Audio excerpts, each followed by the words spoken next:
premised on the idea that you have viewed the first part of this video, we now go into the types of constitutions. We have the rigid constitution and also the flexible constitution as a classification of the constitution based on the amendment process. So the constitution may be rigid or flexible based on the manner of its amendment. A rigid constitution is a constitution that could only be amended following a strict process for its amendment, different from the manner and way in which a law is ordinarily amended or revised. In our constitution, it itself provides for the manner of the amendment or revision. You have the provisions in Article 17, sections 1 and 2, saying that an amendment or revision in the Constitution can emanate from Congress, no, by a three-fourths vote or by a constitutional convention, while amendments may be done by people's initiative. No? So it's a specific process in the amendment of the Constitution that will require tedious attention.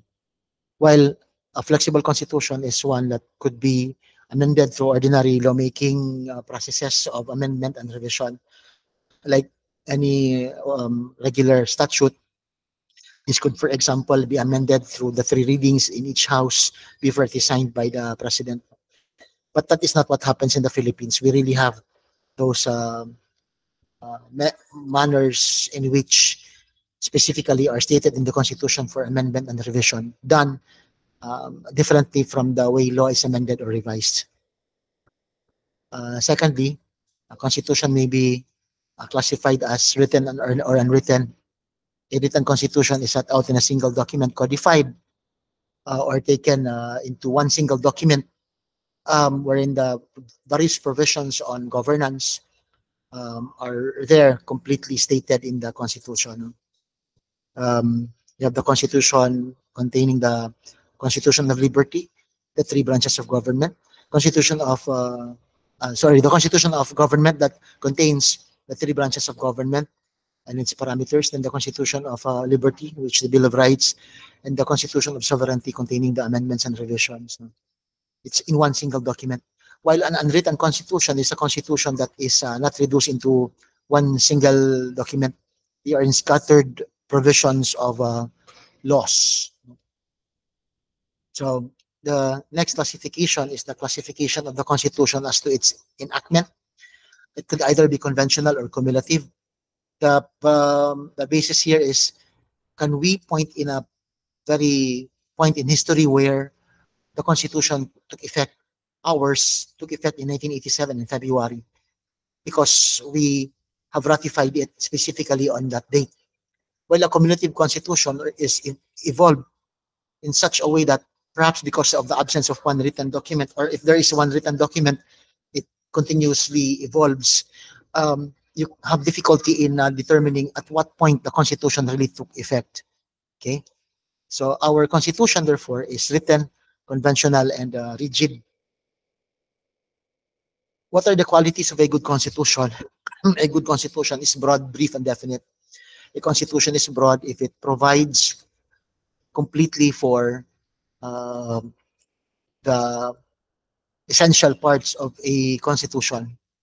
It must be broad enough also to embody possible provisions that could possibly address the contingencies of the times. So, according to the case of Abasquita versus Senate, although the principles embodied in the Constitution remain fixed and unchanged from time to time of its adoption, from the time of its adoption, the Constitution must be construed as a dynamic process intended to stand the great length of time, to be progressive and not static. Because our Constitution is broad enough to entertain any possibility. No? Kaya nga, our Constitution is variegated. It's variegated in its approach to interpreting it, because while it could be interpreted as from the perspective of originalism by looking into the intent of the framers, there's also the entertainment of possible constitution as a living one, because we entertain the possibility of soundness of judicial interpretation by parallelism, no? But this has the concept of the living constitution is also very controversial, no? But we'll go back to that in future lectures. So an example of the provision in the constitution that proves that it's broad enough is this Braid provision from its proponent, named after its proponent, Langell Braid. This justifies the constitutional basis for our right to effective means of communications through the internet. Even state shall provide for the policy environment for the full development of the Filipino capability and the emergence of communication structures suitable to the needs and aspirations of the nation and the balanced flow of information into, out of, and across the country. Reading this may be seen as broad enough to be the justification for efficient internet connection or service. Also, this provision under Article 15 on the definition and expectation of the state in the protection of the family. But nowhere in this provision of the family and marriage does it say that marriage should be between a man and a woman. Maybe we can come into a possible legal development in the future where the case of Falsis failed, because the case of Falsis questioned the constitutionality, the congruency of the family code with the constitution, because the family code requires marriage to be between a man and a woman. Maybe a constitutional the constitutional provision may bring possibility of different legal mindset, no? Because that's how broad our constitution is. A constitution is brief. It means it must be not too lengthy to allow. It must be not be too lengthy. It must be too specific. It must not be too detailed.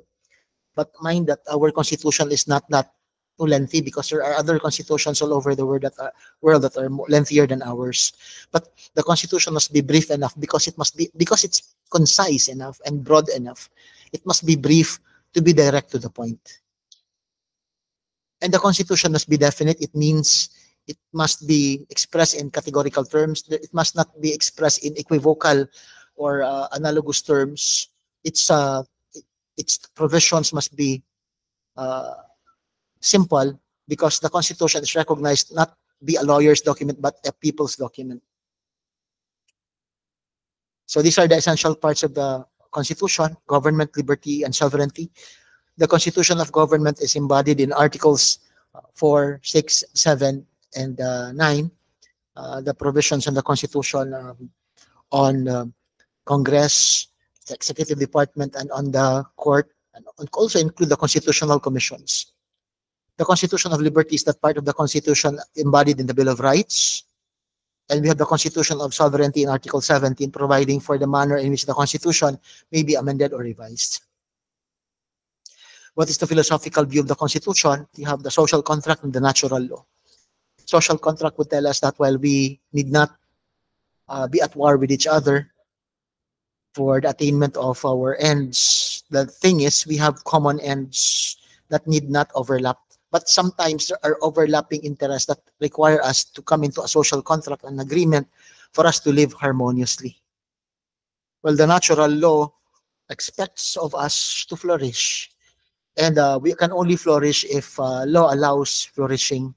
The Constitution is among those laws that protect human rights and citizen in general for the enhancement and the preservation of the common good and general welfare, to allow them to be the best versions of themselves, allowing for the realization of their potentials.